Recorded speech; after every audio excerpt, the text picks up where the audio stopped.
the epic night, why were they fall? Thunder roars below, hot, fierce, and cold. In this deadly show, legends will be told. Titans will walk alive, booming in the air. No place left to hide, feel the primal stare.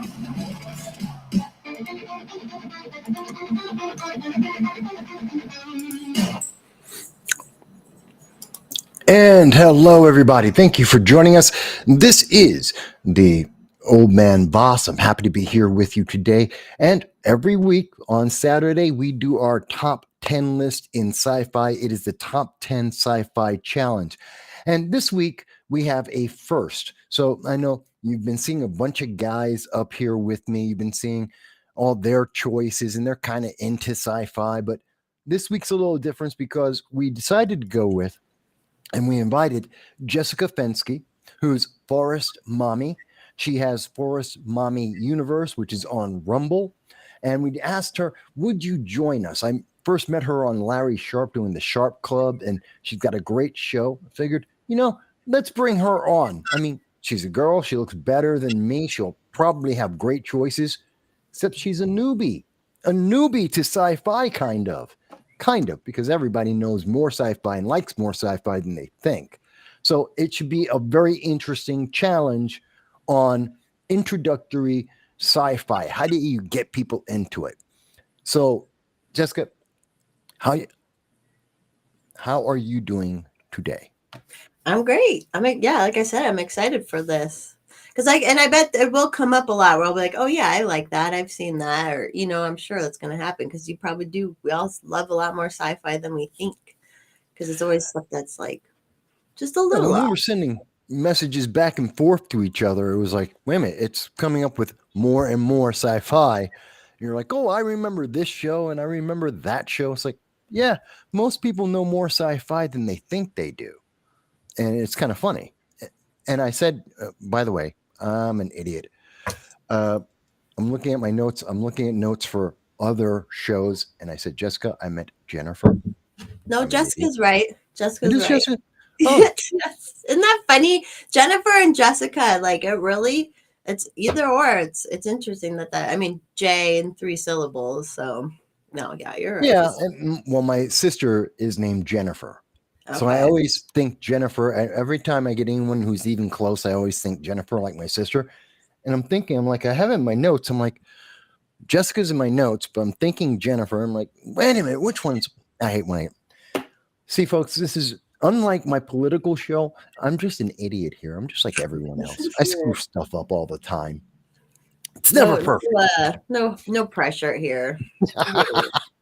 No pressure. We just, we're all human. We screw up all the time, so it's okay. But you know what? I wanted to take a moment before we get started to ask about Forest Mommy Universe. That's your main thing that you do. You do that on Sundays. What is that about? I started it was a Sunday live stream, really. That's kind of sometimes it's an interview show or whatever, but me and my friend Hex started it 3 years ago. We've been off for a little bit. The summer gets so busy, so, but I was always just bring random people from Twitter because I like Twitter. I have a big Twitter.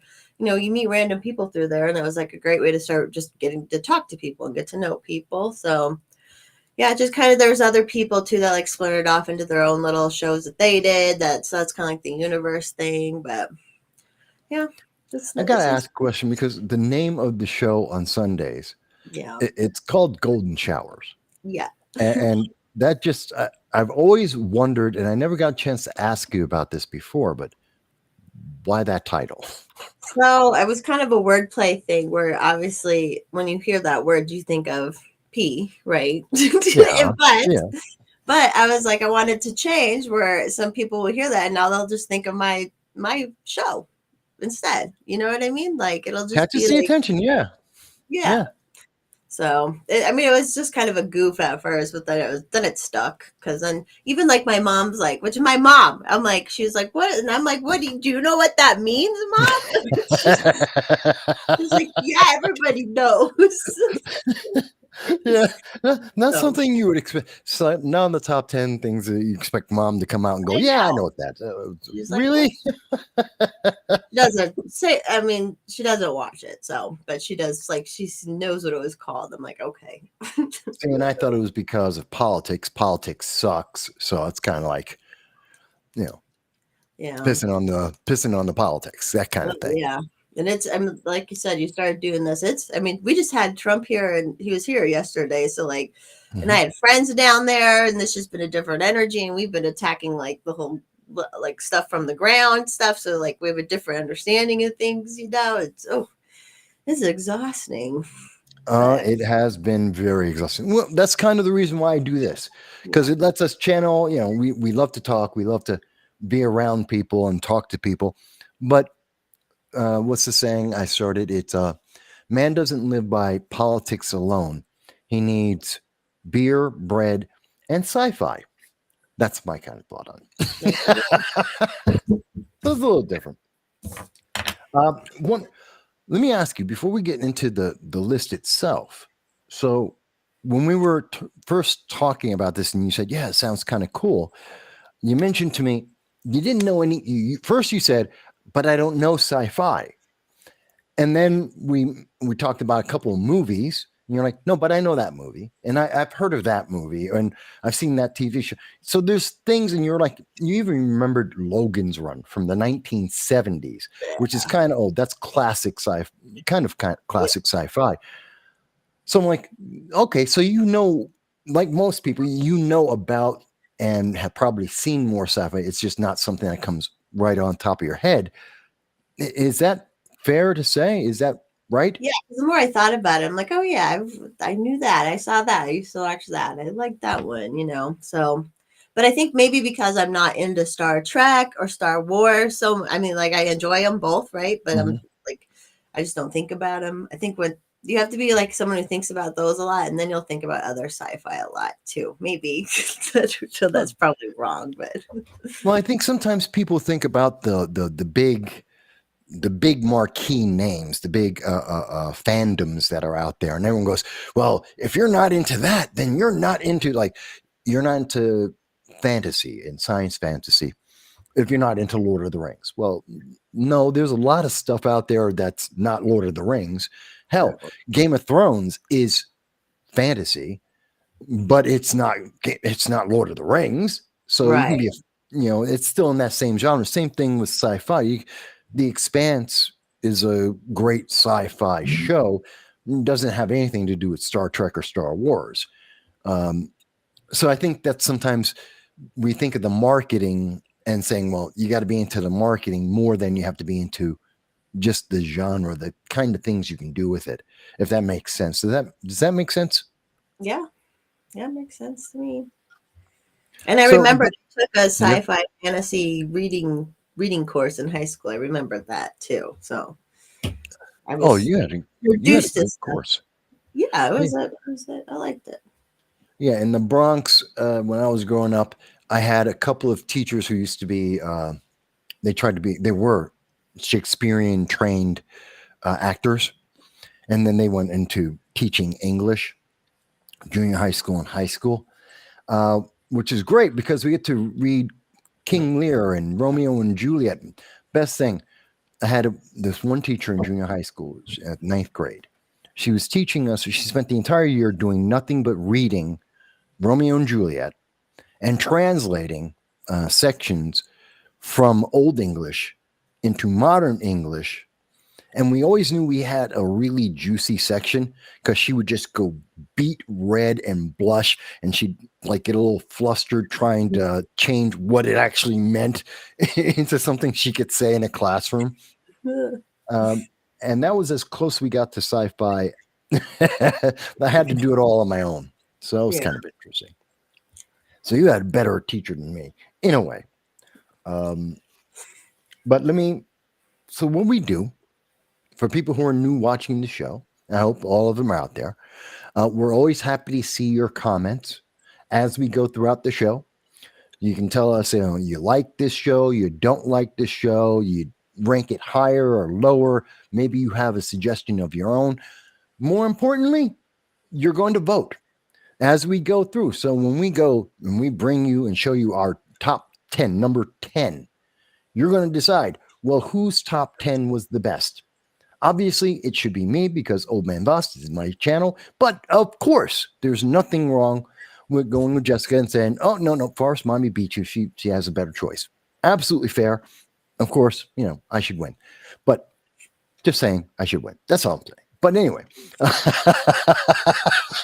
I got to give myself some kind of boost here. You're going to outclass me, and I know it. But this week, we decided, again, to do the intro sci-fi kind of thing. So I'm going to let you, of course, the guest always starts. So on the top 10 list, what was your criteria for the list, and what's your number 10? The criteria was basically all that I could think of, that were things that I was familiar with and knew about. So, but there's movies and books and short stories, stuff like cool. that. Short stories. Yeah. Yeah. We didn't. Yeah. Yeah. Usually I have to limit it down for a lot of, like when I was talking with the author Blaine Pardoe, who writes in sci-fi and does things like Battletech and the Land and Sea Mecha series. So I got to limit it for some of the people who've been on because, they know a hell of a lot of stuff. Right. But I was like, no, we're going to just leave it wide open to anything, any kind of medium. So I didn't even think of short stories when I was mentioning that to you. So could be very interesting on the list. So what you pick for 10? So my 10 is the book Ender's Game because I read it. I think they made a movie, right? They did. Yeah, I never saw that, but I remember like the book and it was in that class I had with the sci-fi and fantasy, which was great because it was introduced to this stuff. Like we read The Hobbit and then we read that Ender's Game, and so I don't know, it's kind of like a good introduction way because it's about like it's kind of you really have to imagine some crazy things, kids kids being very bad and not, so that'd be my 10. I'm surprised you didn't see the movie since you read the book. Well, wasn't it more recent? Like it wasn't that long ago, right? Or was wasn't there an long. old movie too? I'd say it's like within the last 5 years. I think it was like 2019-ish, if I remember right. Yeah, And had a couple of had Ben Kingsley. He was he's like the main tutor to the young kid Ender. So I haven't read the book. I knew of the book, but I hadn't read it. But he was in there. So, and movie was okay. It was okay. I think it's a trilogy of books too. Isn't there like a series? Yeah. And they kind of mixed it all together. They do that a lot with movies. Sometimes they just try and put it all, cram it into one movie instead of doing it out. So I think that's why I kind of went okay. But that's a good choice. That's a good choice for 10. For myself, so my main thought was for this list, I want sci-fi that's pretty easy for someone who's not into it to kind of get into it, to start to get the feel of sci-fi. So there's a bunch of stuff. I mean, I had a huge list, and there's a bunch of stuff I kept out because it's like once you're into sci-fi, you'll love it. But if you're not into sci-fi, you're going to go, okay, this is a little too complicated. Or, whoops. Did my camera just act up? Yeah, it did. I can hear you still though. Yeah, I'm just going to try and fix my camera as I can. But it's meant to get the sci-fi to, okay, I hate my camera. This is what happens when it's live, folks. Equipment just goes wonky for no reason. That's all right. I have a backup plan for my camera. And just bear with me because, technology doesn't love me every day. But I have an answer for everything. Try it one more time. Does that work? Bingo. Is it up? There you go. Aha. Aha. Okay. And if it doesn't, I set up my second backup camera just in case. Okay. So what I was saying is that I set up my list so that, anyone who doesn't know anything, easy to read, easy to watch, big entertainment. So that's kind of where I was going.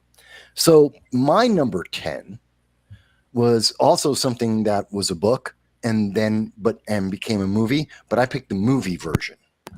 And the movie that I picked was The Martian. What was that? Um, what's his toes?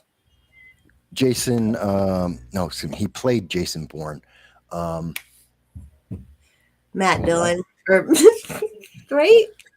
no, Guy, it's Matt Damon, Matt Damon. Damon. Matt Damon. That's Good it. Lord, it's a I don't know Saturday why. afternoon, man.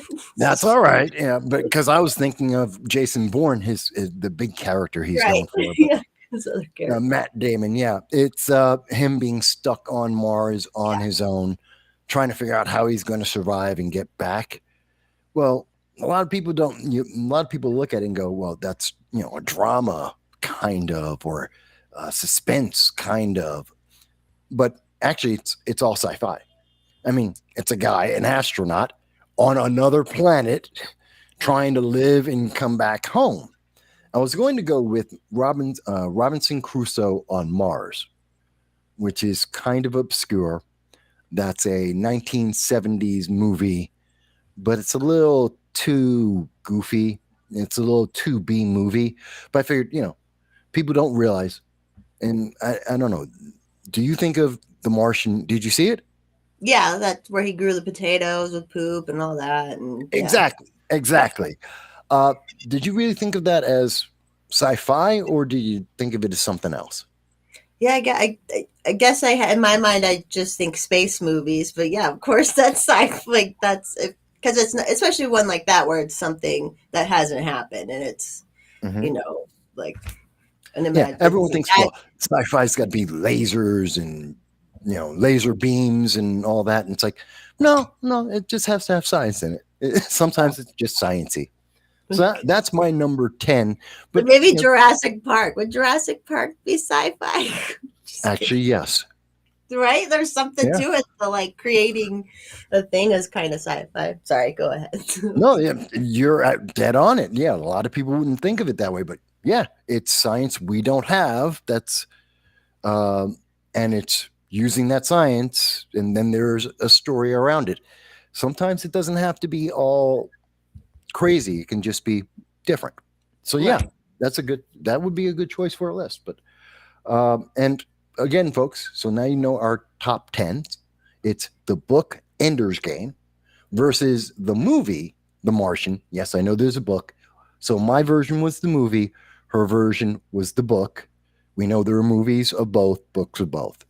So on and in the chat, go ahead and put in your comment.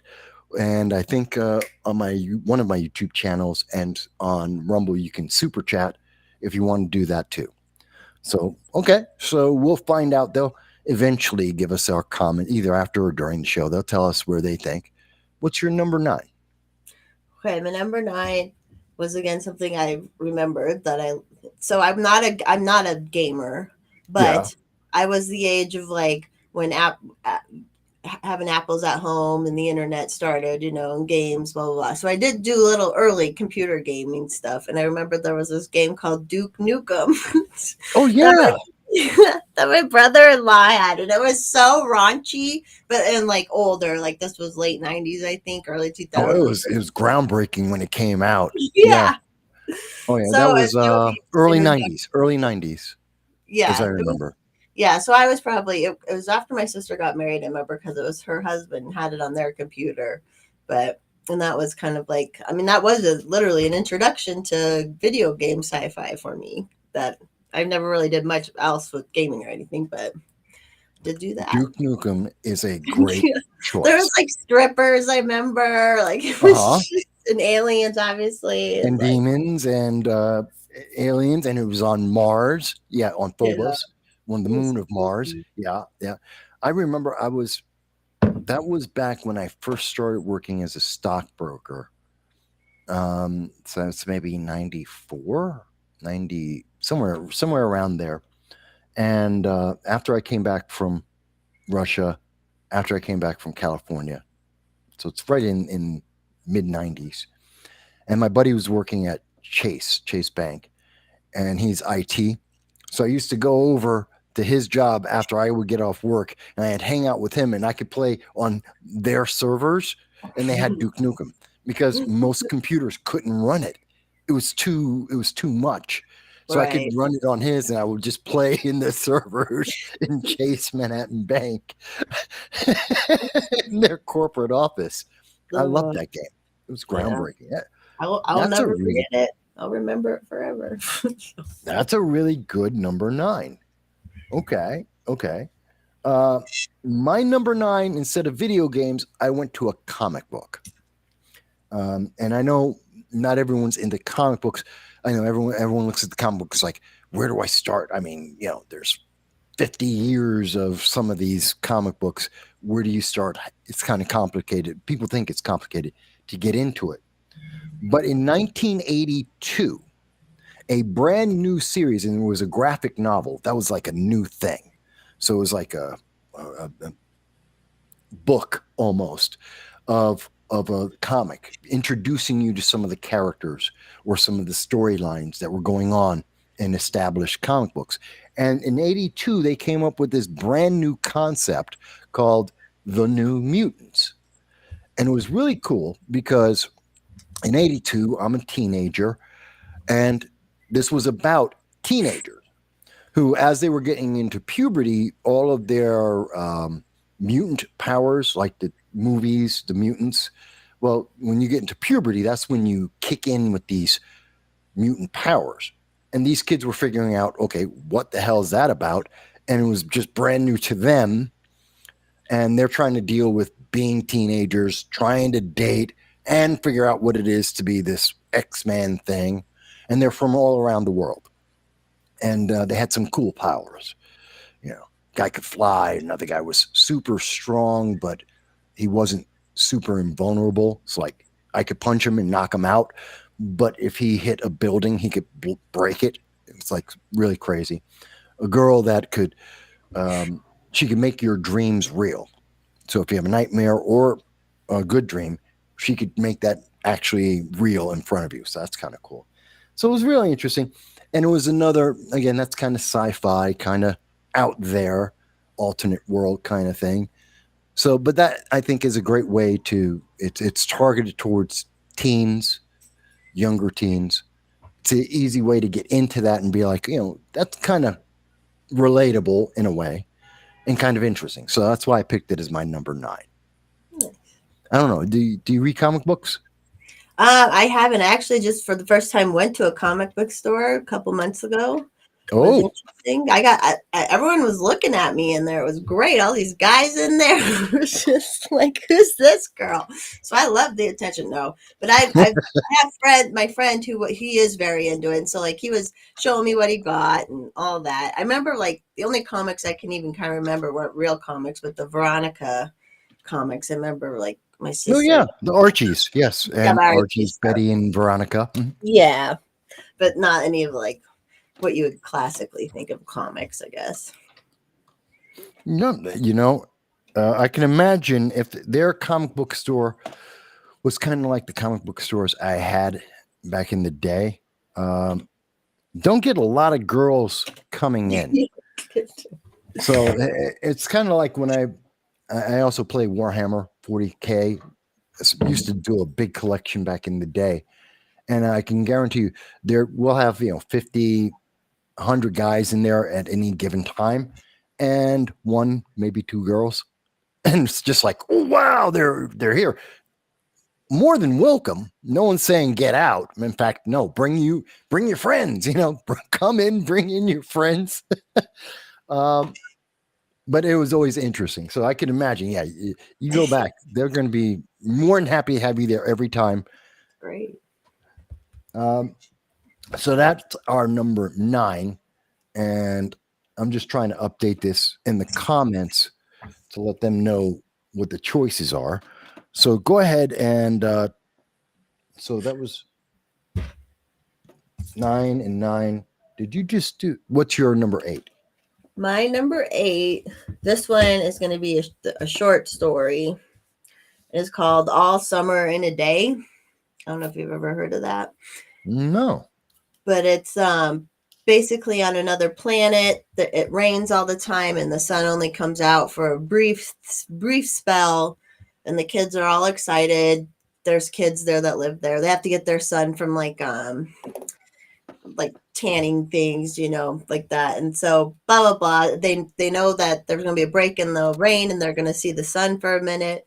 And this one girl who's really excited for it, the mean kids lock her in a closet while it happens. It's just like heartbreaking. But so that's what I would do for number 8.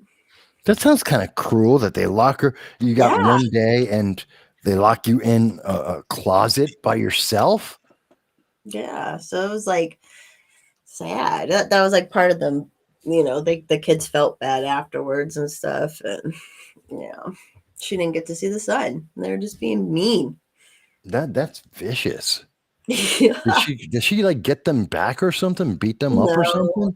It's it's a short story, so it's pretty much just like ends like that. But oh, that sucks. But it's like they're living on another planet. Things are different, and kids. It's about kids. Hang on. Let me jump back for a second. What was your number 8 again? It was It's called All Summer in the Day. No, number 8. Oh, that's 9. Oh, 9. 9. Duke Nukem. Dude, that's right. Hey, Tony in the chat. I'm just updating. I'm trying to talk to you and type at the same time. I'm not good at doing that. You're good. You can get caught up. I could talk about that story. Oh, and they did make a movie of that story too, or like a short. It's short, so I'm not. I thought there was a YouTube short on that, but I remember they did Doom, which is Duke Nukem came first, Doom came second, and they're almost interchangeable, pretty much the same thing, but they made the movies of Doom because Doom's kind of bigger, but I mean, both are beloved by fans. Everybody loves them. Yeah, I could see it. I love playing them both, so it was great. Give me a second. Hey, folks, it's not easy to type and talk intelligently at the same time. So if you doubt it, try it. It ain't easy. Especially since I don't practice that. But and there goes the neighborhood says, I've been locked in a closet for years too, but of my own volition. Well, get out the closet, man. There's a sun out there. There are people out there. Have some fun with that. And then there's all the sci-fi outside. It's welcoming you. Except for that one story where they lock you in the closet forever. That's just one. Okay. Terrible. So for me, for my number 8, I didn't get a book yet, but I decided to pick something a little popular, something that everyone's heard of. And again, something that's welcoming so nobody feels like they're lost on it. Men in Black. That's my number 8. My number 8 would be Men in Black. You got Tommy Lee Jones. You've got Will Smith. It's actually a pretty interesting story. I mean, you've got the allegories of being different in a strange place, whether it's a new city, a new country, different culture, integrating into that and just, living your life with that. The fact that people in crowds, mob mentality is not necessarily the same thing as being an individual and having a different perspective. It gets a lot of the themes. Funny. And yeah, it's definitely funny. It's got some very funny lines in it. It's classic. Noisy Cricket, which made my top 10 list on Sci-Fi Guns. The Noisy Cricket. Boosh. blows your way back. So Oh, that was I like that first movie. The other movies, not quite as good, but the first one that was really good. So that was my number 8 choice uh, for the top 10 list. So did you see that? oh yeah. Back in the that's like when America was great too, when they made that movie, or you know what I mean? Like it was just things felt different back then, and that movie Well, was just so fun and silly. because people were just fun characters having a great time just because, and there was nothing. You only had to make sure that people liked the story, not anything else. It's like, do we have a good story? Is everyone enjoying the story? Yeah, we got a big gun, we got some funny jokes, we got decent actors, good CGI. You know what? Great, that's a movie, and it makes money. As opposed to like nothing on my list is modern. Nothing on my list is like Star Trek Discovery or that crap. Nothing new is on my list because just not. I don't think anyone seeing the new stuff would be interested in sci-fi because I think new stuff is just crap. That's Right, me. turn them off. So, um, mind you, we're not trying to be political. Kind of gets in there though, but we're not trying to be political. You may disagree. Yell at me in the comments. That's fine. Um, what do you think about your number 7 then? My 7. This one's a cartoon. The Jetsons. Good choice. Good choice. In fact, I had the Jetsons last week when I was going up against Blaine Pardoe, the author, and I picked the Jetsons for like the best sci-fi universe. Like it's just like our universe. You go to work and everything, but I mean, come on, what's his job? Push the button 4 times. I think he pushes a button 4 times a week, and that's his job. And that's tough. But meanwhile, he's got a robot made. He's got a looks like a entire floor for the family. He's got 2 kids. He's got the car. I mean, not a bad life. Living pretty good. I like that. That's a good choice. And God, that's It still would be cool. Some of that stuff, like the robot. I mean, the robots are. Did you see Elon's got the robots now? So like, oh God. Does he? I know he was trying to do robo taxi now. Is that what he's trying to do? yeah, that. And then there was some robot like pouring a drink and like just it's like, all right, come on. Not ready. I don't know if I want a robot pouring me drinks. I don't I know know. if I. And then people are like, you don't have to tip them. Well, there is that. Yeah, I don't have to worry about working out the tip. That's true. Yeah, silver lining. But I They'll mean, I know a kill couple you. Or bartenders. they'll kill you if they don't tip them though, or something. Like you God know. only knows. But I mean, I like my bartenders. Like I had a buddy, a good friend of mine, a woman, female bartender I knew, and she would hang out. This is going back like 20, 30 years when I used to go out a lot. And I would go wherever she was working bar. You know, this is interesting. She didn't do this for everybody, but we were really good friends. And so when I would go into the bar, I never paid for a single drink. I paid for the tip. Yeah. So I would tip her, $80. Now this is going back to like 90s, 80s, 90s, right in there. So $80 was like, I don't know, 300 now. It was way more money. But Tipping I'd drink, good. I'd be there for like 4 hours with her, drinking the whole way through and not drop a dime, tip her $80, and night was good, or like $10 for drinks that should have probably cost me 150, and just give her another 100. So I'm saving money. Yeah. You're not going to get that from a Scratch robot. her back, you scratch her back. No, little less government, little less middleman sticking their hands in that that money. Hey, it's all So good. what? You got to bring a can of motor oil into the bar to bribe the bartender. Is that what Elon's thinking? I guess. Ugh, it was interesting. I can't. I can't even imagine that. Okay. Like we Okay. got enough work. We got enough other stuff to worry about. Can we not have to worry about some AI robot over? Like we got enough going on. Okay. I always say this about sci-fi and when robots come up, the three laws. Isaac Asimov's three laws. You want to protect people, the three laws. Don't look at the movie with Will Smith. That was crap. Read the book. But no one does that, and all the AI. In every sci-fi movie, they don't use Asimov's three laws, and the AIs always try and kill human beings. There's a reason for that, but that's that. But let me tell you my number seven, which is because I go on tangents and I have No, it's gregarious. My number seven actually comes from 1953. So you might not have seen it, but you probably have. Um, it's a black and white science fiction.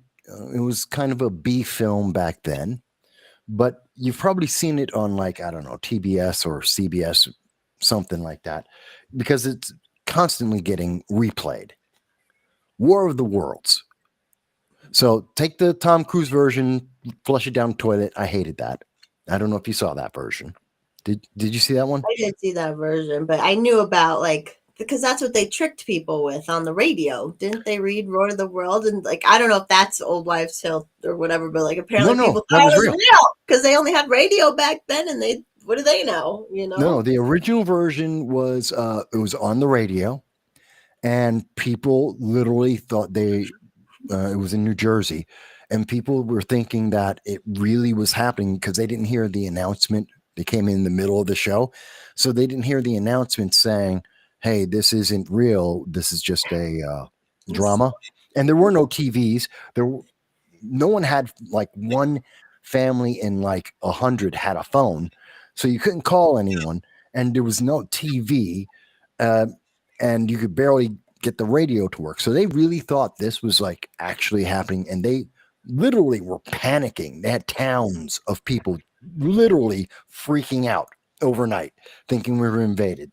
That's kind of funny. It's like wholesome. It's wholesome that people were that it's innocent back. Now we're Oh like, yeah, now what absolutely. happened? And we'd be like, screw you. Like, take a shit. Yeah. It's not even a good commercial. No. But the 53, the 1953 movie is kind of based on that audio radio show, Okay. almost. But both of them are based on a book by H.G. Wells. But this is the 1953, and people have seen it. It's a classic. It's got those uh, weird triangle spaceships with the really, like, thin straw neck with the big eye. Have you ever seen it? Yeah, I can. Yeah, I can see that. And it shoots that weird, funky spray can kind of laser beam at things, Yeah. kind of like Godzilla's breath and the original Godzilla's breath, which is really interesting, like in animatronics and little models. Like, that'd be a really cool model to have, a couple of those, but I never was able to get one of those, and I'm not good at artistry, so I can't build it myself, but those are But really cool. there's always time. You might have a model you can make. Someone's got to have it out there. And it was so good that, I mean, the story's so good, they remade it, with Tom Cruise, who sucked. I don't like the way they did that version, but I thought that's something that, like, it was good enough for people in the 1940s, 1950s. It's good enough to get remade. It's got to be good enough to introduce people to sci-fi, I think. I mean, the original, so there you go. It's newbie friendly. That's a good choice. Yeah. Ready for six? Yeah. Okay. This one's a show. Well, I guess I don't know the name of it. It's a certain episode of Black Mirrors. Did you see the Black Mirrors? Believe it or not, I've never seen Black Mirror. If I'm right, Black Mirror is it's not one show, it's a bunch of different stories. Yeah, it's kind of like the Twilight Zone. Like, it's all its own little weird episode. Well, there's one episode in it where they have implanted something in this guy's brain, which, again, Elon's been talking about, right? They implant something in this guy's brain, and he starts seeing, like, giant spiders and things, but it's like it's just his mind making this stuff happen through that technology. But it's like it's just all about that because he kind of doesn't know that he's got that in his brain, so he thinks this stuff is real, So just kind of it's creepy. Wait a It's minute. a little rough, Is he but like trying to kill spiders and he's trying to kill people instead? yeah, I can't remember exactly like the whole rest of the episode because I remember the spider parts the most. But yeah, like I think they have him even confined in an area, and they're like studying him. He's like confined in a house or whatever with this thing in his head. So, but yeah, it's just about that and like about him, and I think him trying to fight, knowing it's real or not, or if it's just his brain making it real. I think they touch on that and part of it. And it's See, just now they've actually that's kind of a story that they did in the Outer Limits, which was during in the 60s. You had the Twilight Zone with Rod Serling, and then there was a copycat show called The Outer Limits, which basically did the same thing. And then they remade that in the 70s. But it's the same concept of just short stories, different kind of things. And there was an Outer Limits show that had guys taking, I think this was from the remake series in the 80s, where they would take the government, these soldiers, they were told they had to always take their medicine because they were afraid of bioweapons in the air. And they take the medicine. Well, the soldiers got trapped in the battlefield, so they ran out of their medicine, and they suddenly realized that what they thought was an alien that they've been fighting are other people. It's the oh. medicine that made them think they were aliens. And they were like, "No, we didn't know. Let's have peace, peace." And then the other guys shoot them because they're taking their medicine and it makes them think that the other guys are aliens. So they shot them dead because they thought they were aliens and they didn't know a difference. So it's kind of like Yeah, the similar episode you're story. talking about. Yeah, that's interesting. Yeah, there's a couple of weird sci-fi sometimes has some weird stories Oh yeah. that like it's Even just amazing. But even though Twilight Zone was, it's just like they're just weird. like just although I weird. love for the Twilight Zone, one of the best ones is the Santa's. Did you see the Santa series? Santa episode with Art Carney. I don't think so. I can't think of it offhand. You probably it's a classic. It's on Christmas Eve. Art Carney. He's from the Honeymooners. He's the skinny guy. Okay. Okay, and he was every year he would pretend to be Santa Claus for a department store. So the kids, sit on the lap, blah blah, and he loved that. But other than that, he's a drunk bum. Any other time of the year, but he always is Santa. Well, one year he's going into department store to do the Santa, but he's drunk, so they fired him. And he's completely depressed. He's still in the Santa suit. He's completely depressed and heartbroken because that's the one thing he lives for all year long. It's the only thing that gets him through the years to be Santa for the kids. Well, he finds while he's still dressed as Santa, he finds this sack and he's rooting through it because he's looking for something to drink. And another bum is standing next to him, and he asks for like a Chateau 1923 bottle of wine. And he pulls it out the bag and goes, "Here you go." Another bum's like, "Well, I'd love to have some like cheesecake or something like that." And he pulls it out the bag and goes, "Here you go."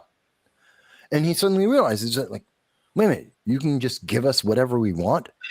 And so throughout the entire episode, he's running around the entire town and giving people things like this one guy, a cop comes up to him and they're trying to arrest him. And goes, when you were a kid, didn't you want this? And he's like this little miniature soldier, just a regular tin soldier, but he's like, but it also had a broken rifle or something. And he's like, I had that when I was like 7 and I lost it and I always wanted it back. And he's like, there it is.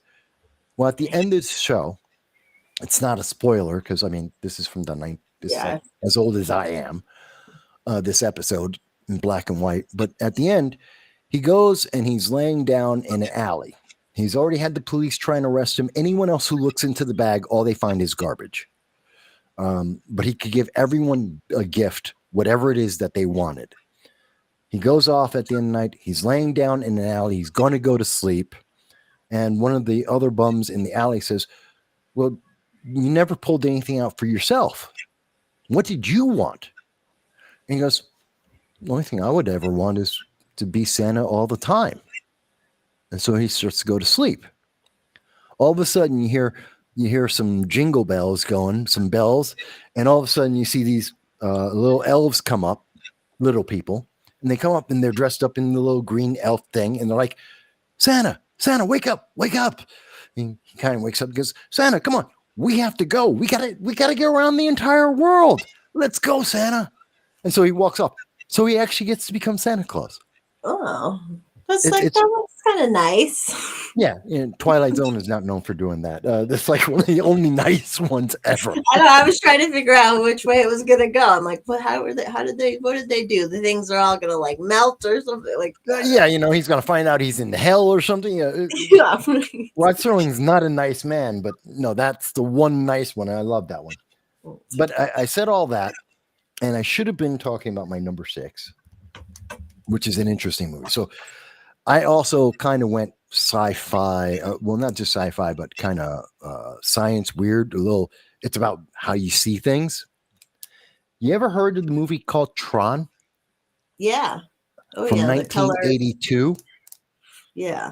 I remember that. They're like, I remember I played it on a computer game, but my siblings were older, like they were older in the 80s than I was, and I remember they loved that movie. It's like it's racer guys or something that are color kind of, right? Are they on like a bike or are they? Yes. Yeah. Okay. They called it a light cycle. I remember the video game, the arcade game that came out afterwards. It was really great. 3 different kind of zones that you would play through. Kids today would probably get bored of it, but it was really great for us back then. Sucked all my quarters like constantly. The light cycle is just tough. But yeah, it was in 82. So we're just starting. Computers you got to remember back then, I think the big computer, like the home computer, was about 256 kilobytes. Not gigabytes, not terabytes, kilobytes. I mean, I got calculators today that are way more powerful than the home computer people had. So this was Disney's, I think it was Disney then. Big vision. He's a computer programmer making computer games, arcade games. And he got beamed into his own game, like the universe of this company that makes these games. And so he's trying to figure a way to get back home. The program that he was making is a character. The corporation, its mainframe, is a character. And they're all trying to kill him. But he's like, since he's a programmer, he's called a user. He's kind of like a god for them. And it's about how he's interacting with these programs that actually have personalities too. And they could do things like just pull out a bar of light, like a little flash stick, and it will turn into a motorcycle, and they just ride around and crash into things. It was really cool. The remake came out recently. Sucked. Horrible. Absolutely trash. Useless. Was that Jeff Bridges who was in the original one, and he was in the newer ones too? But he must have been in the original ones, right? Yeah, he was in. He's the programmer in the original. Okay. And in the remake, it's his son, but his program is Bruce Boxleitner. And so he was in both as well. So that's kind of cool. Yeah, see, I tell you, people don't realize how much sci-fi they know until they talk about sci-fi. So there you go. There's another one. You remember it. So that was my number 6 is Tron. So the 80s one. The 80s. 82. The original 82. Mm-hmm. So what's your number 5? Like I said, don't worry. I can fill in details about all these things. So far, almost everything except your book are things that I know. Yeah. This next couple are going to be movies, and my last one's not. But Contact, the movie Contact. Contact. Yeah. That's with what's her name? Yeah, her from Silence of the Lambs, lady. Yes. Jodie Foster. Yes, Jodie Yeah. Foster played Little Foxes and Taxi Driver. She was in both of Yes, those. yes. Yeah, when she was like real, that she was like underage in that one, wasn't she? Technically, Yes, like, she yeah, was very much underage when she yeah. was doing both those movies. And excuse me. And it seems there's been lots of stories about young kids in Hollywood, 70s and 80s. They were wild childs. Yeah. Drew Barrymore has a lot of stories about like how wild they really were. And now she's just like totally nuts. Oh, And I now was, they're like, oh, we're good people. We've never done anything bad. Yeah, right. Okay. I grew yeah, up back in the 70s and 80s. I remember the stories that were, and even then, think about it. Back then, the news media didn't tell you everything that someone, especially movie stars, were doing. They hid a lot of that. So we were hearing stories about cocaine fueled parties. Imagine what they were actually doing. And these oh are, yeah. and again, Hollywood's so pedophile because it's like they were all They like keep underage. pushing their bound. Once you're a little bit hedonistic, once like they just need more when you have that much money and power, right? Like it's just it makes sense. I mean, it's terrible. It makes sense why they go that far because they just have no stop. There's nothing to stop them. Yeah, and there was no one stopping them back in the day. But I remember the movie Contact, which for people who don't know, as I remember, it's which is also based on a book, and it's the idea of we get an answer. We have the SETI program where we're sending out a message to the universe saying, "Hey, is there anyone else out there?" Well, we get an answer, which is a signal that tells us to build this, basically a spaceship. Yeah. And it says, if you build this, you can come and talk to us. There's other people in the universe, and this is how you're going to get to us. And if I remember, and Jodie Foster builds it. Obviously, the world gets together, they build the spaceship, and they say, okay, cool. And they shoot off There's this, they turmoil try over it. Like some other countries are trying to build it too. I think that something happens like that. competition of some Yeah. sort. Yeah. Yeah. And then she uses the machine, she uses the spaceship, but everyone thinks it failed. But, and I won't give away the reason why they think it failed or what did, if it did or didn't fail. I won't give that away. That's the end of the story, but that's kind of the competition. That's a really good movie. Kind of not, it's kind of like a thriller at points. So that's kind of an interesting choice. And I can see why someone would want to see it because it's kind of more thriller than it is. It's not actiony, it's not spacey, but it's kind of, but it is sci-fi. So that's a Right. good choice. For my number, what are we at? Number 5? No, we're past. Oh, we are on number 5. Yeah, that's Okay. fine. Yeah. I lose track sometimes. My number 5, I went to a comic book, and I know a lot of people go comic books, but like I said, it was all sci-fi, all of it's open.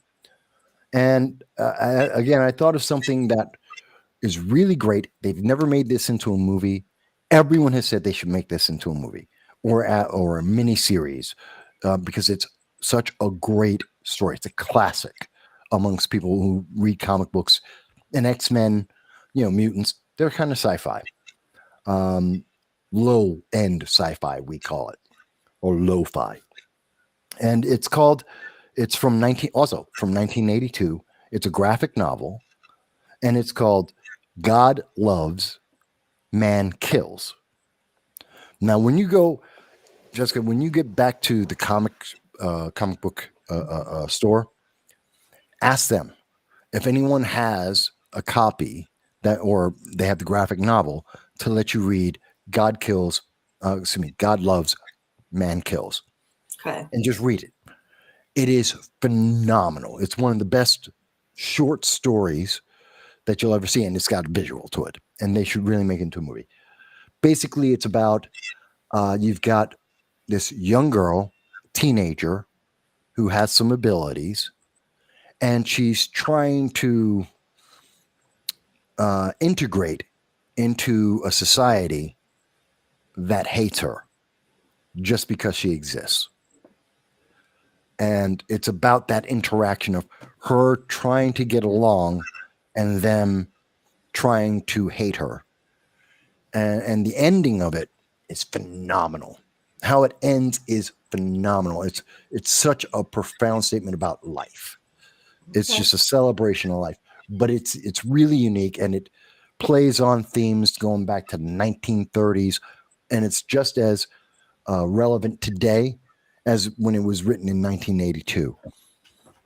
And it's got good art as well.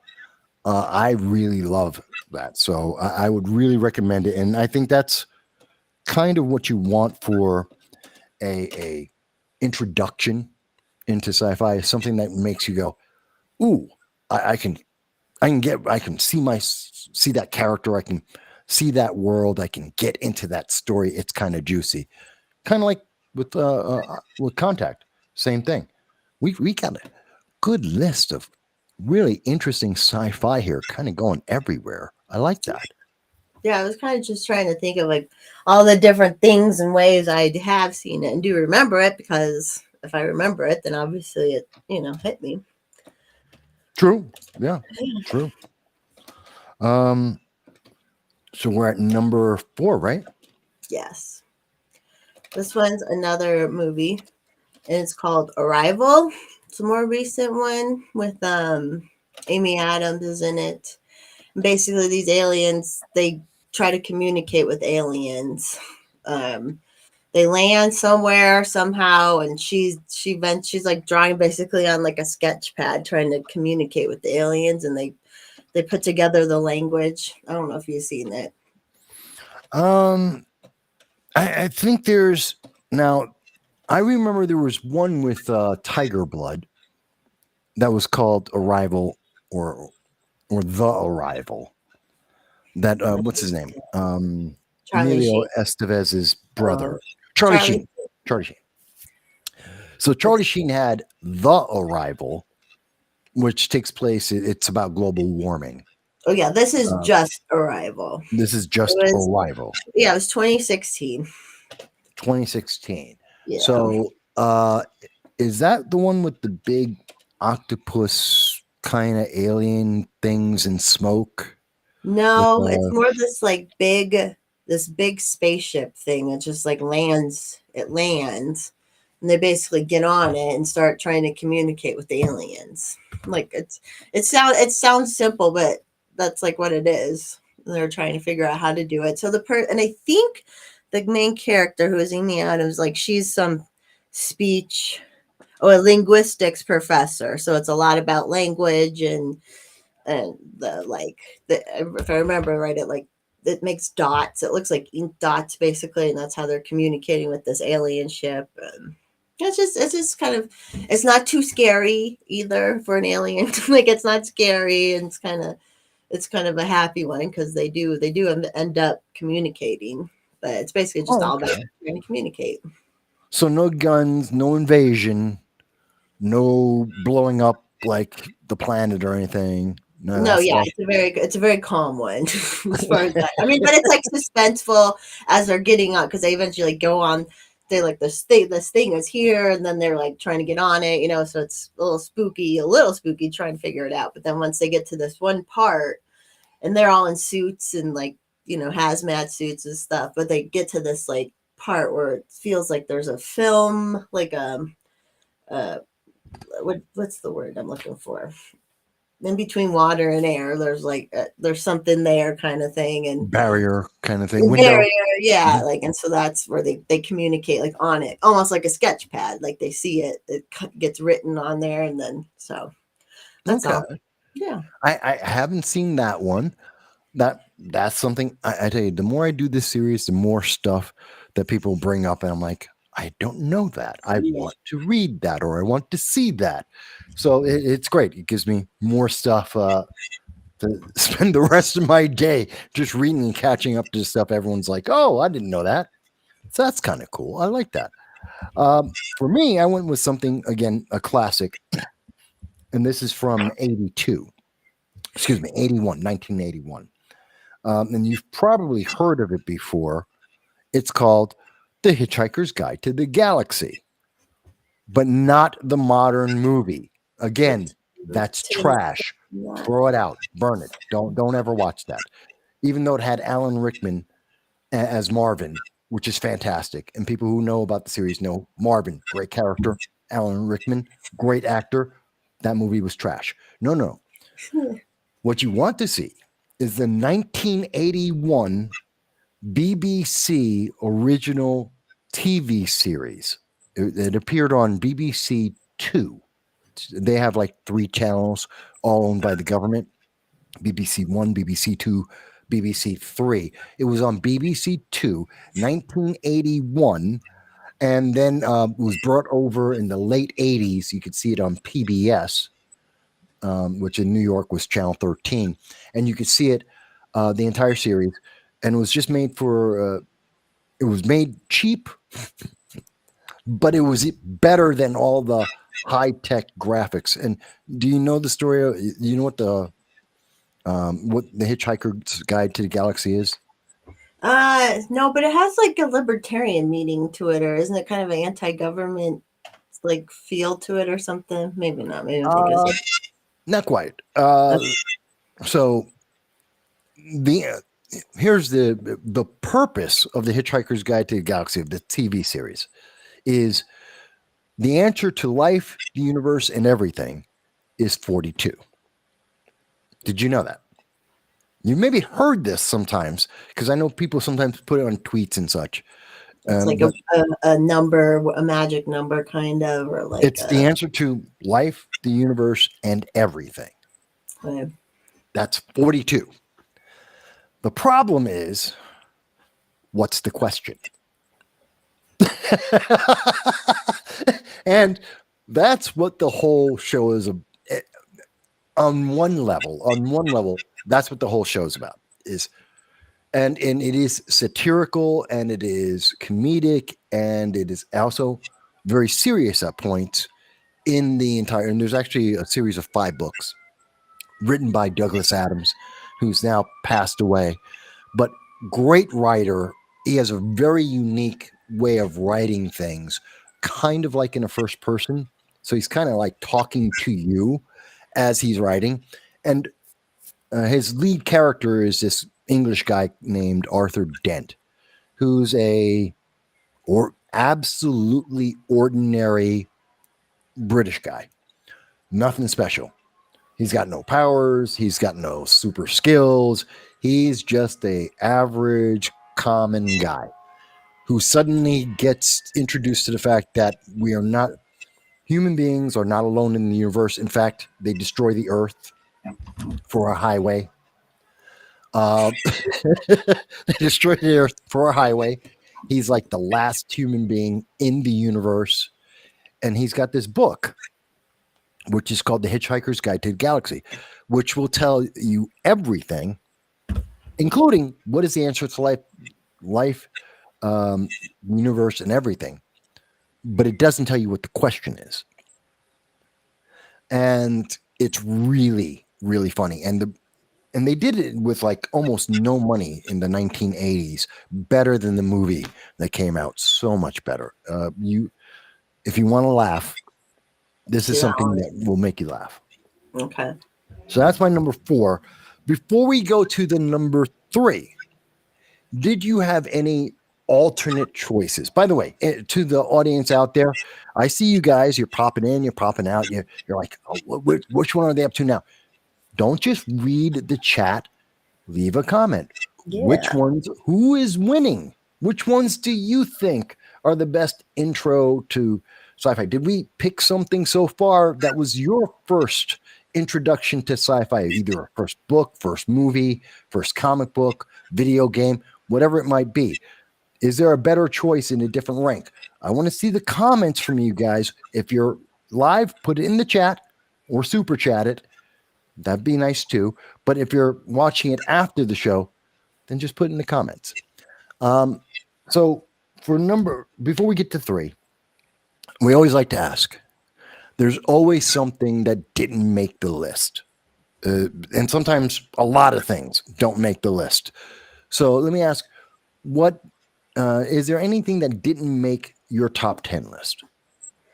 Not at first because it took me a while to think of everything that I knew. But as we've been doing this, there was one show, I think it was called Dome, where this like basically a glass, some sort of technology made a dome over the city, and then they have to like survive, and it had a couple seasons. I think it turned a little goofy like a lot of shows often do, but that was kind of an interesting one. Like in it, like when it came down, it like split cows in half and stuff. Like it was Oh, just, yeah, like it was just like, ooh. that's a little different. But I was going to say it kind of sounded almost like Logan's Run, which I thought Yeah, you would have picked because that's. I remember you were telling me about it. So it's kind of like we're living in the dome because you I can't like go that out. theme. I just like that theme. But yeah, I found they made the show about it. It may have been a Stephen King book even at some point, which again Really, was he probably ripped it off from Logan's Run, but good. Some of the best writers in the world yeah. cheat. There's borrowing, right? It happens. So that would be interesting. I don't know that. One of so just to give people an idea, like I got a list of like that's the short list of stuff. Most of it, almost everything on that page didn't make it, and I was adding more stuff before I even came in tonight. I was like, I could change the list and add something. I'm like, no, just go with what you got. One of the things, probably, I'll go through three of my alternates here that will probably surprise people. I didn't pick Alien. I was thinking about it. I really wanted to put the movie Alien on the list because I thought that was great. Have you seen that movie? The original Alien from '79. Yeah, my dad loved that. So it was like a child seeing it on screen. I'd be all scared. Yeah. Well, when adults saw it for the first time, we were just as scared as the kids were. It was definitely a downright scary kind of movie. I remember being confused, like, why are you watching something so scary and terrifying? And then you get it. It was great, and I wanted to put it on my list, but that's actually the reason why I didn't put it on the list because it was too scary. It was too much of a. Uh, it would turn off some people because of that scariness about it. And I didn't put the Aliens, the sequel, in because, again, one, you need to know the first movie for the context, so it's intermediate, maybe. And it's also very action oriented, so people who aren't into more action military, not going to get it. My other choice for not getting onto the list is the TV series V. This is from 1983. So you may not know about this, but it was a bunch of aliens from outer space that came to Earth and looked exactly like us. Exactly like us, except they're not exactly like us. And we find out about that as it was a mini series on regular TV. It was before cable existed. And for years, for months before it came out, they were just doing. You would go around in the subway and on trains and buses, and you just see this spray painted V, not V for Vendetta, but just a V. And no one really was paying attention to it until we realized, oh, that's a TV show. Really, really good. Okay, Did they? last They thing that redid that too, didn't they? I think they huh? redid that one. I think they redid V too. They tried. It Yeah, died. They, they yeah, they you're killed it. right. No I think they good. made it like the first 3 episodes, and then they killed it, so it was gone. Um, and then there was the last one I didn't include, believe it or not, is whoa, there we go. Sorry. Star Trek: The Next Generation. Which you would think brand new, it was the next generations for new people to come in and watch Star Trek. Except it kind of helps if you've already watched Star Trek or you've watched sci-fi, and so you're into it to get into that. Because if you're not into aliens and spaceships, and foreign planets, then it's a lot harder sell. And we're talking about intro to introduce people to it. So even though it was a new cast and crew, it was based on the same idea of the original. So I was like, nope, I did not include Star Trek: The Next Generation, which I think the audience is going to look at and go, "Are you out of your mind, Mike?" No, I'm right there. And I see that what is this? There goes The neighborhood. There goes the neighborhood. Says 2001 Space Odyssey. Did you have that on your? Well, don't tell me if it's in your next three, but why No, can't we? he could have just ruined it for everybody. That could have been my number one. It could have been, yeah. I didn't pick. I can tell you that 2001 is not on. Same reason why I didn't put Alien. It's you or even Star Trek: The Next Generation. You have to be into sci-fi to really get it. I mean, it was a great film cinematically when it first came out, but it was, if you weren't into artsy films and you weren't into sci-fi, a lot of people didn't see it until after it became acclaimed, after it won all the awards and everyone was like, oh, we love this. But before then, nah. So that's why I didn't include that on my list.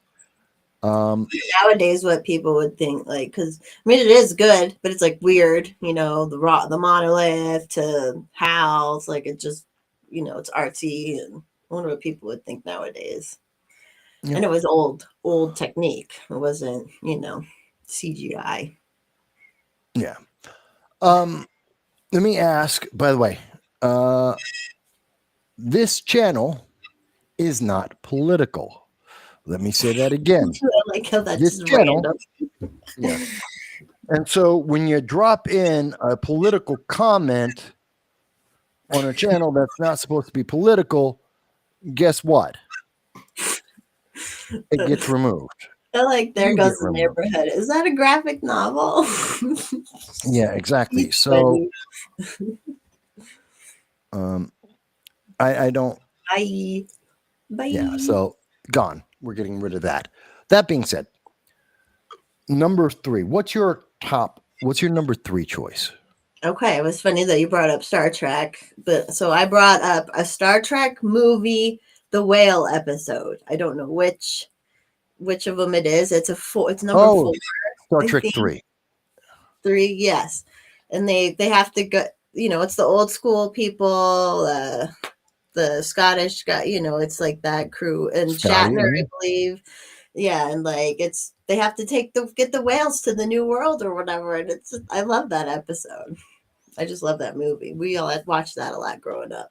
If I remember that right, and I'm checking now, that I believe was Star Trek The Journey Home. Yeah, that sounds right. I always loved it because my dad repeats movie lines. We're gonna bring up my dad a bunch, but he repeats movie lines all the time. And I remember the one guy says petroleum distillates, and now our whole family calls getting petroleum distillates.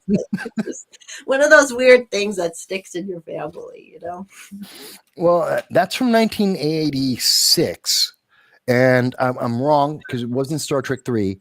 It's actually Star Trek 4. Okay. And it is Star Trek: The Journey Home.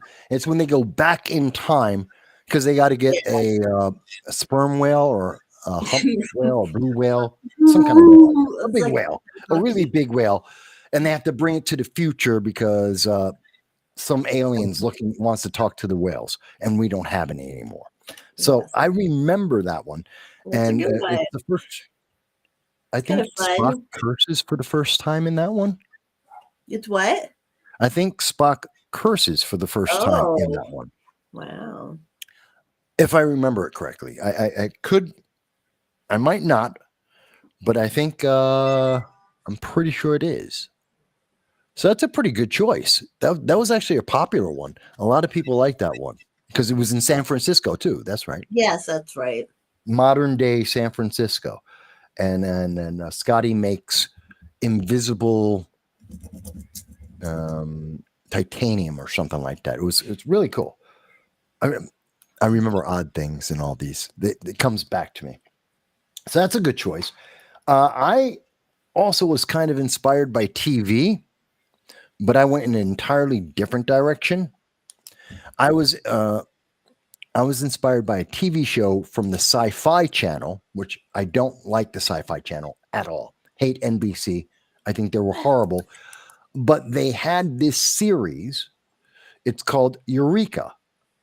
And it's really a fun kind of light-hearted sci-fi. So this regular sheriff, a guy, just a sheriff with his daughter, um, he gets a job to work in this ultra secret government town where everybody in the town is a mega scientist. Like they've got 3, 4, 5 degrees. They're absolute bestest in the world at everything. Everybody, every single person.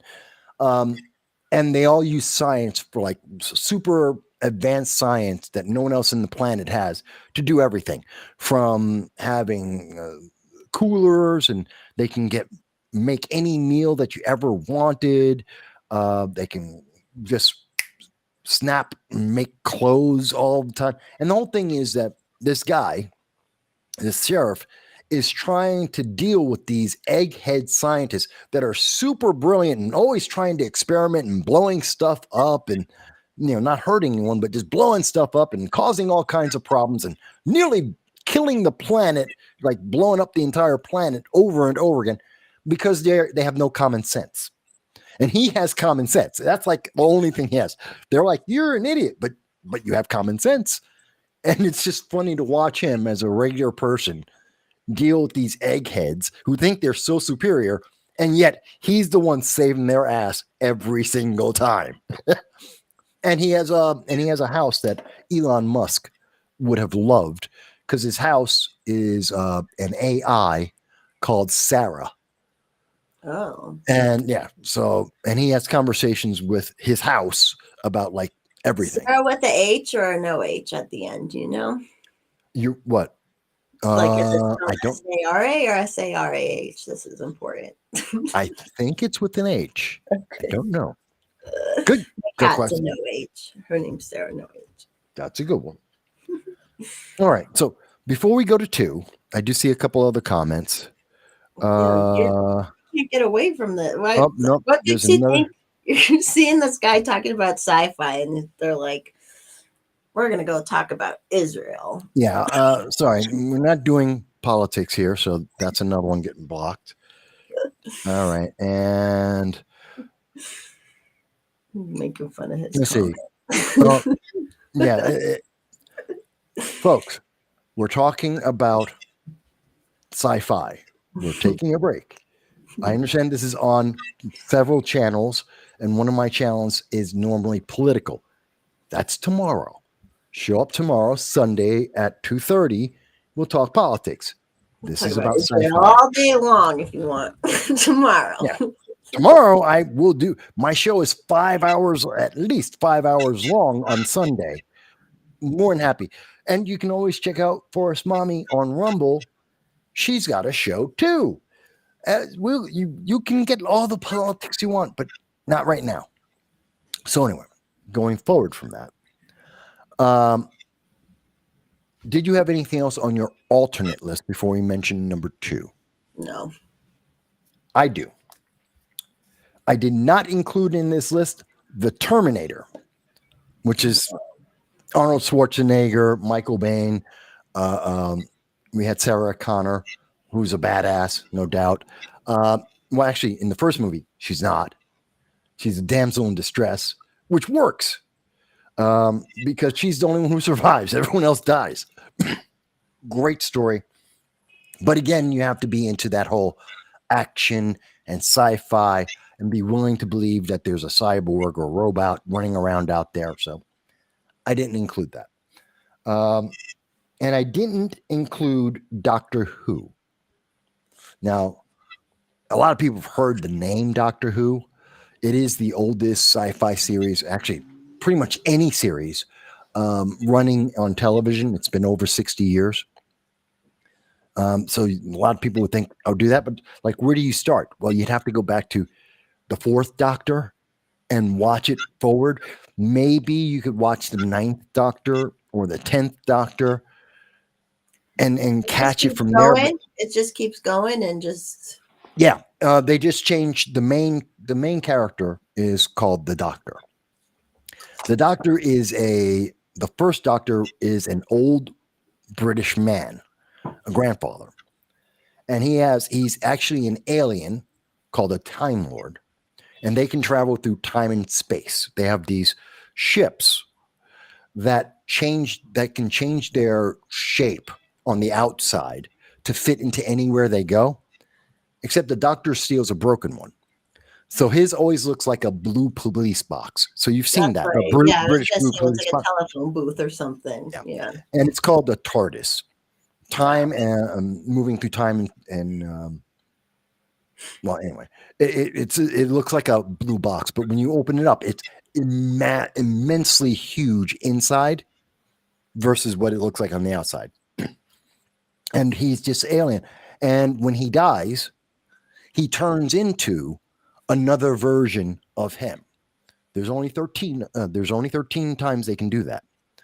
So when he dies, so the old actor uh, dies in the series, and then a new actor is reborn, and he's still the same character who has all the same memories. He knows everything. He has all the same knowledge, but he's a new person. And then you get to have that character do it. And then when he dies, the next one comes in, which is really good. No, the Doctor's not a woman. I don't count her. No, I don't care about how they redid Gallifrey. Don't count that either. They ruined it. Screw that stuff. I'm not paying attention. And no, the gay black Scotsman is not the Doctor either. Throw that stuff out. There's only been 10 Doctors. You know what? I'll go to Capaldi. Period. Stop there. 12 Doctors. There are no more. Sorry, I can't watch the 12th Doctor, the 13th Doctor. No.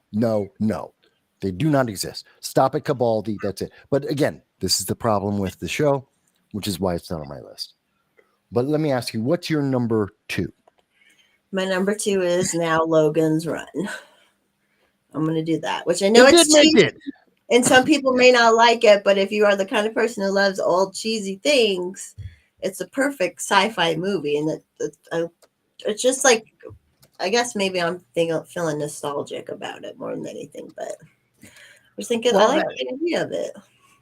I'm surprised. You actually brought it up because I know we were talking about that, and that was like one of the things that you remembered when we were talking on in DMs and Twitter, and you're like, no, Logan's Run. So I kind of thought that would be somewhere on your list because you were pretty hyped when you mentioned that you remembered it. Yeah. And for some reason, I think my mom showed it to me or something at one point, and I was like, oh, this is cool. I think the first couple of times I didn't really understand it. Like there are some other ones. That would be one for the alternate list would be Time Traveler, where he goes back. The old one, where they have the Morlocks. The and TV stuff. series in the 60s, they go back in time and they're kind of stuck in and trying to. He's sitting there, and it's cool. But anyways, so Logan Run is my second one. But I guess I'm biased on it. I don't know if people would like it as an introduction, but it was an introduction for me. So. Well, I get that, but my choice, and I think that's Logan's Run, good movie in the late 70s, early 80s. Michael, I forget his name. Decent actors in it. Box, the robot Box, was funny. I liked him. That was a good character. Stands up in my memory. If you've watched the series, there was a TV series about it. They made a TV series afterwards About Logan's Run. Yeah, it was they made it into a TV series. It was so popular. Oh, it's Uh, 22 and it's set in the year 2274. Just read that. we got some time to go. Yeah. Uh, Peter Ustinov is the old man in that. Does a great job. Way too many cats, but if you love cats, you'll love the ending. Not going to give away the ending. Just if you love cats, you'll love the ending. Peter Ustinov, great actor, great ending. I like that movie. That was a good movie. I actually though decided to go back to TV for my next one, and it's kind of funny because I just said I wouldn't pick Star Trek: The Next Generation, but I did pick Star Trek: The Original Series because there's nothing before it, so you don't have to know any of the homework, and you can get the original interactions with all the characters. Like you get to see why they like each other, what a group of people who are stuck on their ship for years and years, how they might, work together, respect each other. Kirk is brilliant, unlike the movies with J.J. Abrams. Again, remakes, horrible. Kirk isn't an asshole. He's actually someone people like. He's respected, and he earns it. He loves his crew. He protects his crew. He protects his ship. The reason, and you got to think, Star Trek. This came out with Desi Lu early in television history itself. It was so good that they've made movies about it, and then they made more TV shows in that universe, and then they made even more TV shows in there. I mean, it's carried on because of this one original show. I think that's a good starting point for anyone when we're talking about that. I'm sure you've seen a couple of episodes of the original, haven't you? I'm sure I have. That's the Tribbles episode. Yeah, that's it. Yeah. I've Triple seen that episode. I like that. And that was a good episode. Tribbles with mud. Yes, folks, I do know my sci-fi. I like remember all these, a lot of it anyway. Let Mersh know about the cat. It's our friend. He does a show too, and he loves cats. So it's when you said the Logan's Run part about cats. Okay, that works. That's cool. He also tried watching the modern version of Doctor Who, but couldn't get into it because it's incredibly goofy. I think you're talking about the current Doctor, who's a black Scottish gay man, and the character is a black Scottish gay doctor, and that doesn't work. It just doesn't work. No one likes it. It's just No one likes gay doctors. I know. They're terrible. they're focused on the wrong thing. That's not what the show's about. I mean, you can have a soap opera with a Scottish, actually Rwandan. He's a Rwandan who grew up in Scotland, black and gay. Fantastic. That sounds like a wonderful soap opera, maybe a TV show. Does not sound like a sci-fi alien traveling through time and space. Just doesn't work for me. So I agree with you. It was way too goofy. Oh no, he says no, several years ago. It was a black Scot. Okay, I don't know. So there's a couple of them out there. So, and he corrects me. If it was a black Scot, then he would watch that. Okay, well, I'm wrong. Black gay Scot, though, right? Right. He's also gay. Black gay Scot, who's actually Rwandan. Yes, it is that bizarre. It is just that weird. Well, we're going to get to our number ones right now, but I should mention two other honorable mentions. There's a movie called They Live from 1988 with Rowdy Roddy Piper, and Keith. Oh God, black, usually bald, great character actor. Keith. God, why can't I think of his last name now? Okay, but it's called They Live from 1988. David, Keith David. That's it, Keith David. Thank you. Couldn't think of it for a second there. Thank you for the save. And really fun. It's a light-hearted, kind of low-tech sci-fi about aliens invading Earth, but not the way that we usually think. You usually think about bombs, lasers, ships flying over your head and all that. No, no, no, no. They just happen to own all the businesses. That's the And whole all thing. the advertising and with the Yes, glasses. Yeah, yes. I So like you that did see one. it because Oh it is yeah, I've with the seen that one. glasses. That's a good one. And so I didn't include that because again, it's a little out there, so not everyone will get that. The last one I'd say is it's an anime, which people may have heard of because they tried to make it into live action, but it's from 1998 and it's called Cowboy Bebop, which Netflix tried to turn into, and they just ruined it. Again, all the remakes, just throw them out. Just other than The Fly, throw them out. Not good. Didn't Fly. Didn't make my list either, but throw them out. Too gory, the remake. But otherwise, other than that, throw out all these remakes. But it was called Cowboy Bebop. It's literally about space cowboys. They've instead of horses, they've got their little fighter jets. They do have guns and they have duels and got a mafia in there. It's bounty hunting. In fact, they are bounty hunters. The key characters we follow are bounty hunters, and it's got jazz music is the background music is jazz. So it's very integral to it. Really, really well done. The Netflix remake, absolutely horrible, but I would recommend it. Again, got to be into anime. So that's kind of why I didn't make my list. Not Do you like everyone's into Dragon anime. Ball Z? Do you like Dragon Are you Ball Z? kidding me? I've been watching Dragon Ball since Dragon Ball.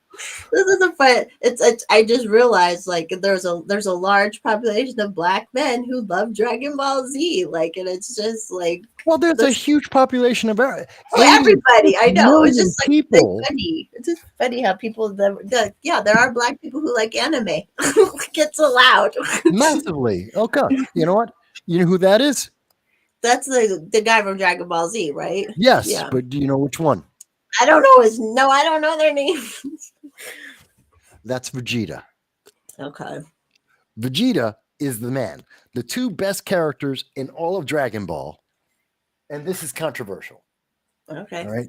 Hear This it. is going to be controversial. But the two best characters in all of Dragon Ball are Vegeta and Krillin.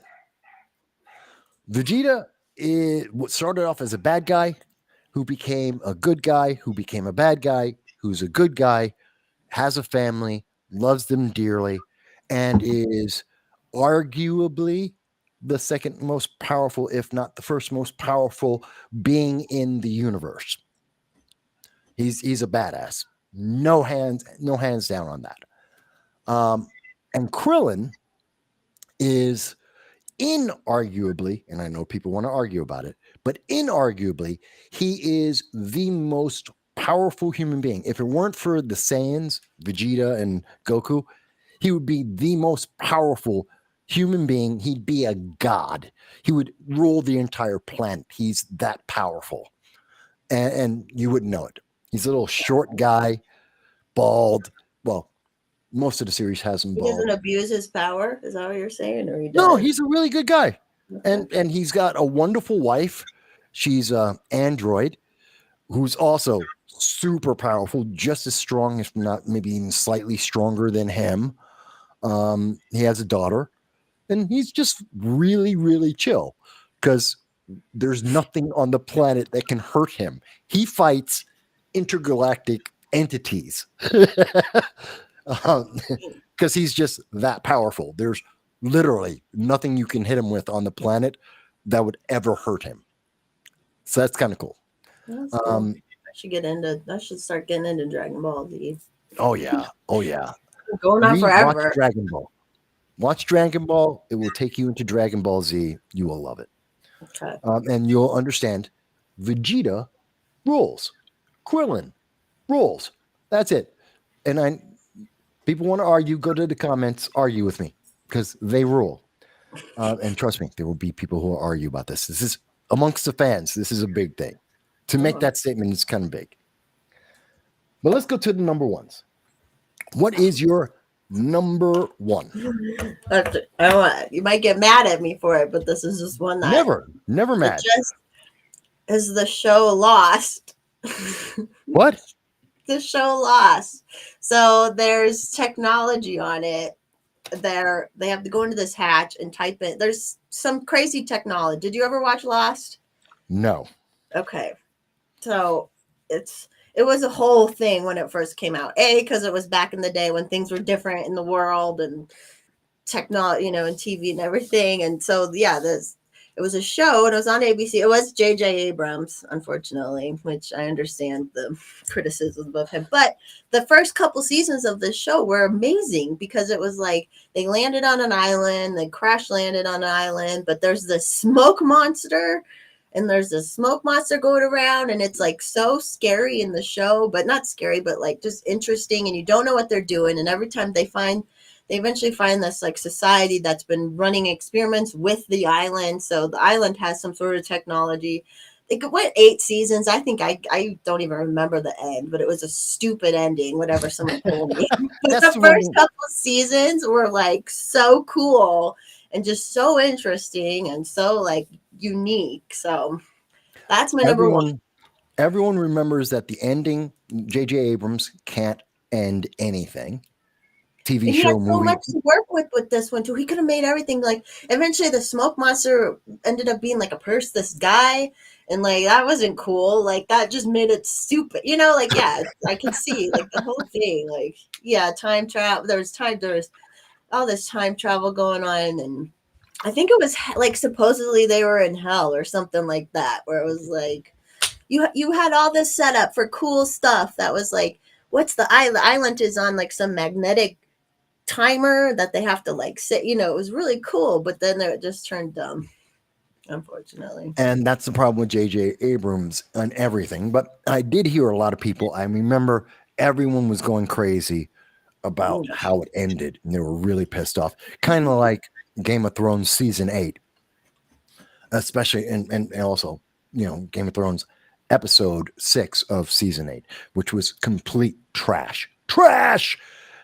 So I don't know Lost, but I know there was some technology. So yes. And so, yeah, that's the low tech sci-fi thing I was talking about.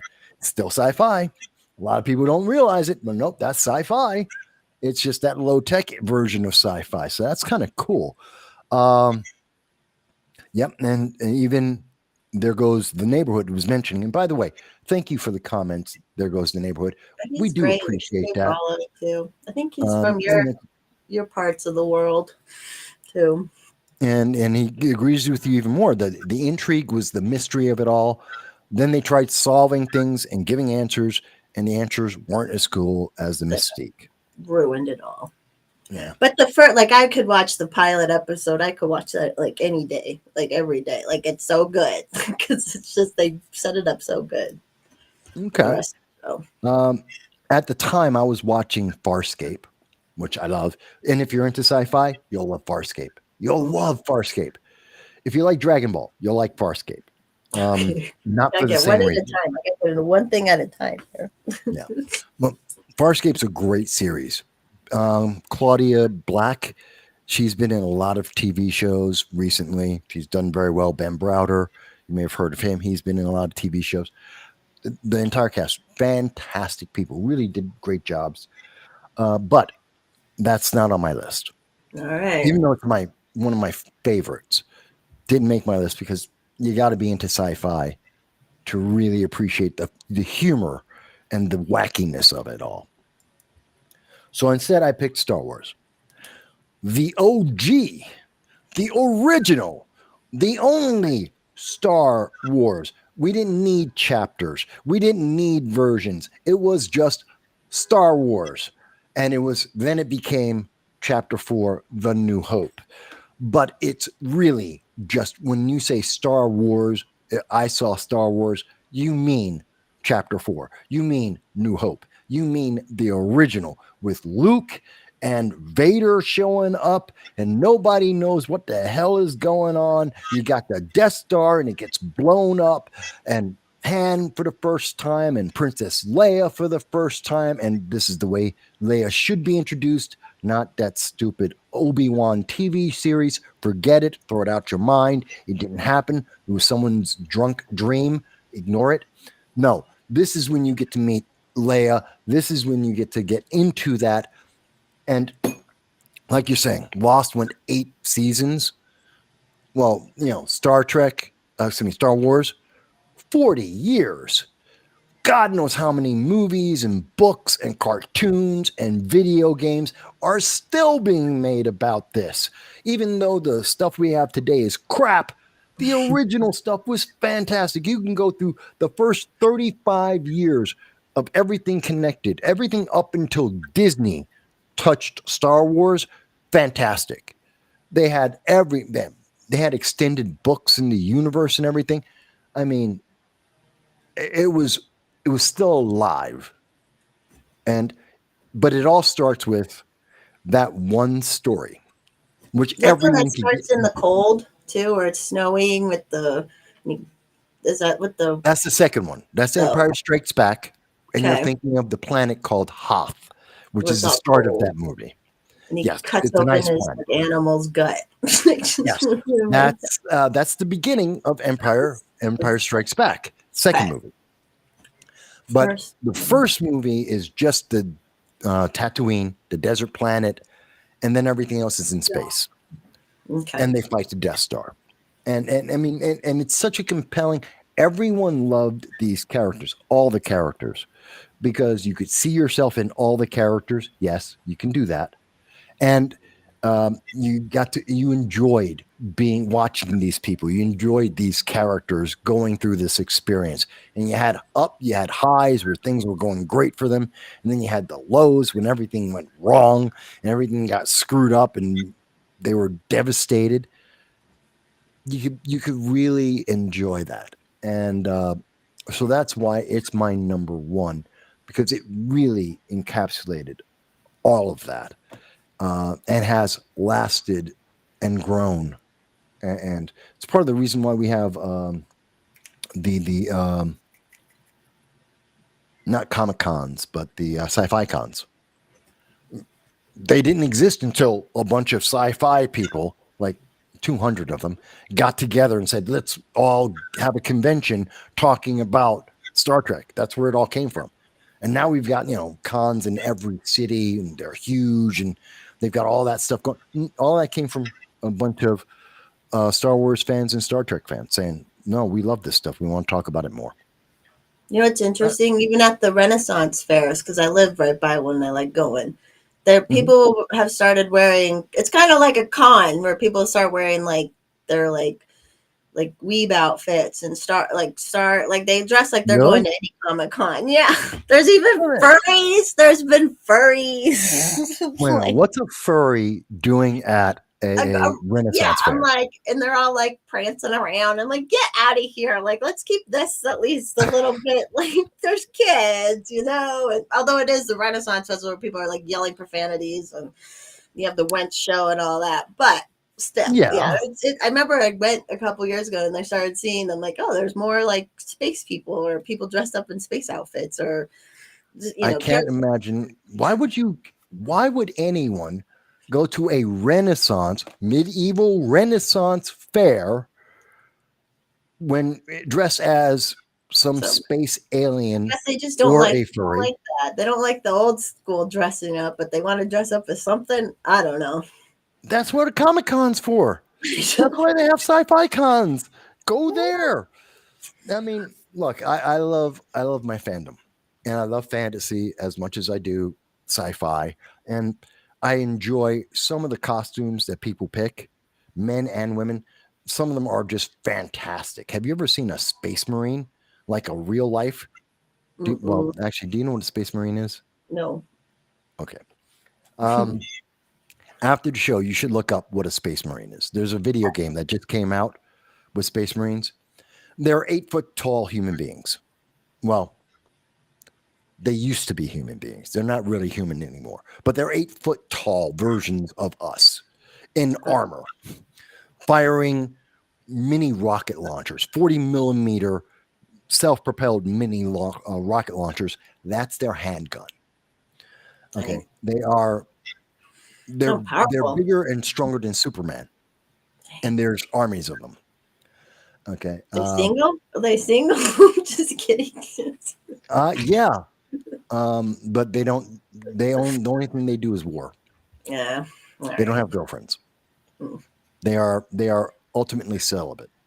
Okay. A lot of reasons for it. A lot of reasons for it.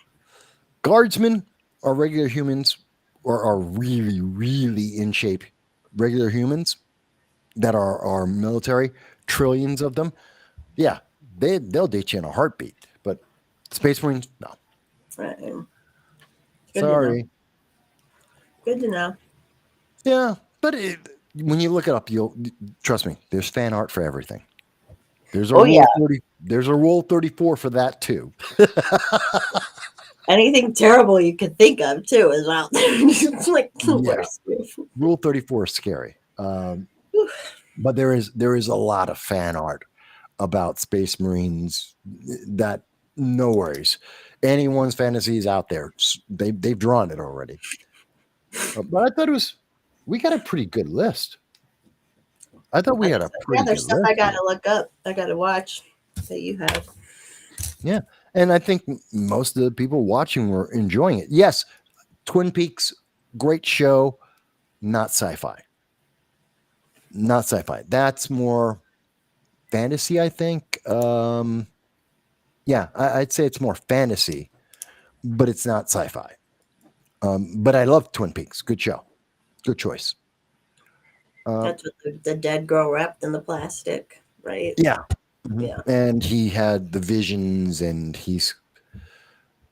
I like that. That was a weird one. That was a hard one to really wrap your head around, but I like Twin Peaks. That was a good show. All the good stuff is old. You notice that they don't have anything compelling these days anymore. Yeah. Yeah, like the right doesn't come up with good art and the left comes up with terrible art and it's just like nothing's it's hard for people to create anymore or something, but Yeah, thankfully everyone's too I don't know too creative. busy being pissed off to like just enjoy making something good. Yeah. It's like, oh, I got to piss on your parade. No, just make me enjoy something for half an hour. Yeah. Rings of Power sucks. House of the Dragon, saw that. Saw season 1, not bad. I actually enjoyed that, but that's fantasy. It was a Doesn't make it lot of onto the sex in list. that one. Incest and everything in that first season. That was good. I didn't watch the second season yet. I didn't get to see the second one, and everyone told me, has said that the second season It's not as not good. as great as the Yeah. first. But I saw the first, and I was like, I didn't expect a lot from it, and they surprised me because I was really feeling bad and really pissed off after season 8 of Game of Thrones. I was really not happy. And Tyrion should have been on the Iron Throne. It should be not the Hand. He should be on the Iron Throne. Absolutely not Bran. I don't know who's got brain dead and put Bran on. I'm sorry. Do you know Game of Thrones? Tyrion's Peter Dinklage's character, Yes. right? Yeah. Yes, he's Peter Dinklage. Yeah, I watched it. One time I watched and I saw the red wedding scene while I was like messed up on drugs. Terrible. I Don't did know if not that went expect over. that. Yeah, that Anyways, might not have gone over so well. wow. That's like watching The Wall and having imbibed a little too much. Right. Not an experience I would recommend for anybody. Yeah, No. don't do that anybody. But So yeah, what do you I think? did How'd you enjoy yourself? good. This was fun. It was fun to think about things, remember things, and yeah, I had a great time. Good. And I enjoyed it. And you know what? You made me think of a lot of different movies, TV shows, a lot of sci-fi that I hadn't considered for a while. And there's a lot that I think of. So sometimes I forget sometimes. So I thank you for reminding me of stuff I hadn't even thought of. and also making my list. I love it. Every time I do one of these, I get a list, and I just the stuff that I'm weeding through that doesn't even make it onto my list or my alternates is like 2 times as big as everything else. It's just huge, and I love that about this. And I hope you enjoy some of the stories I have about the different sci-fi and all. Yeah, it was Um, good.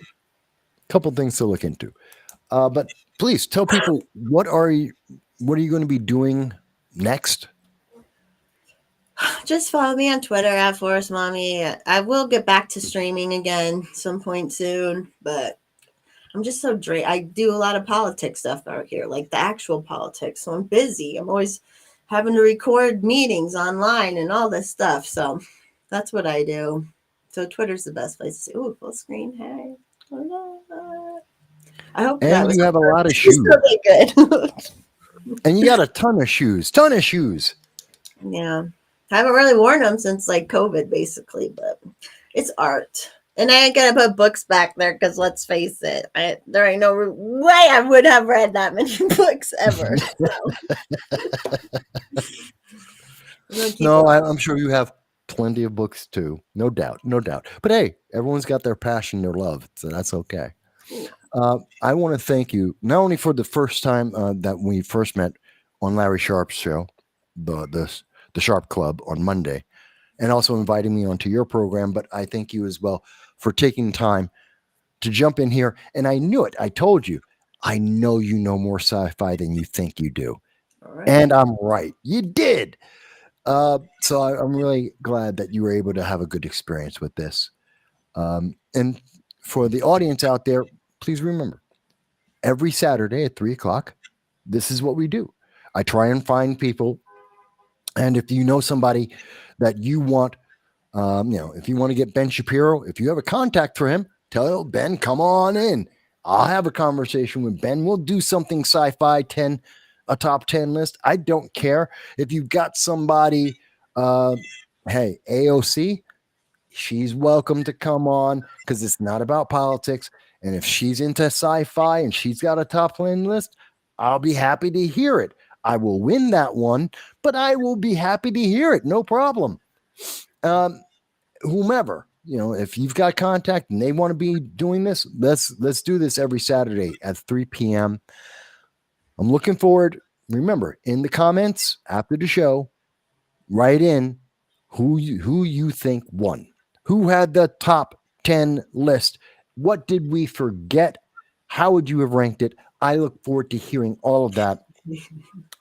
I thought that too. He said about the Israel guy. And I was like, I wonder if Ben Shapiro, he'd probably talk about space lasers for his sci-fi thing.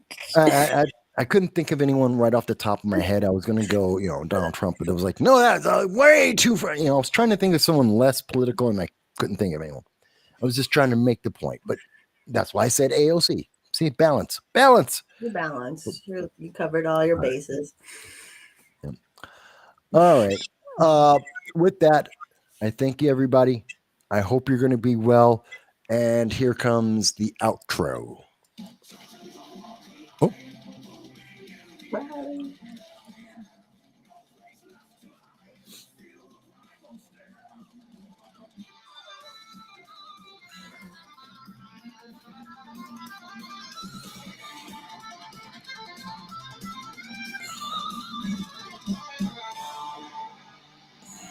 Steel meets flesh with might. Shells castles all. Hail thee, the knight. Walk on we fall. Thunder roars below.